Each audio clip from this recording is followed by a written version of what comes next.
தீய ஆவிகள் மீது அதிகாரம் அளித்து நற்செய்தி பணிக்காக ஆண்டவர் இயேசு தன்னுடைய சீடர்களை இருவராக அனுப்பி வைக்கிற அற்புதமான நிகழ்வு.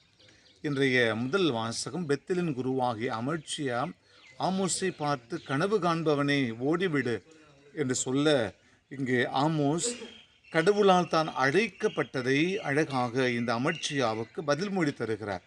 இது நான் காட்டு அத்திமர தோட்டக்காரன், ஆடுகளை மேய்த்து கொண்டிருக்கின்ற போது கடவுள் என்னை அழைத்தார் இறைவாக்கு உரைக்க என்று சொல்லி தன்னுடைய அழைப்பின் மகத்துவத்தை இங்கே அமர்ச்சியாவுக்கு அழகாக சொல்லி கொடுக்கிறார்.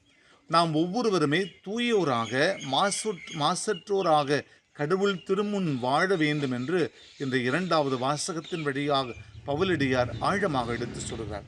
அன்பார்ந்தவர்களே, மனித வாழ்வில், தீமைகள் நிறைந்த வாழ்வில் நம்மிடம் இருக்கின்ற எல்லா அழகை சார்ந்த தீமையான சிந்தனைகளை, எண்ணங்களை, செயல்பாடுகளை அகற்றி தூய மக்களாக, இறைவனுக்கு உகந்தவர்களாக வாழ இந்த நாளிலே நாம் அழைக்கப்படுகிறோம். திருமுழுக்கு எனும் அருட்சாதனத்தை பெற்றுக்கொண்ட நாம் இயேசுவினுடைய நற்செய்தி பணிகளுக்காக நம்மையும் அர்ப்பணித்து கொண்டு வாழ இந்த நாளிலே வரங்கள் கேட்போம், மன்றாடுவோம். அன்பே உருவான இறைவா, நாங்கள் ஒவ்வொருவரும் தூயோராக, மாசற்றோராக, தீமைகளை விளக்கி நன்மைகளை செய்கின்ற நன்மக்களாக, உமது அன்பு பிள்ளைகளாக வாழ எங்களுக்கு அருள் தாரும்.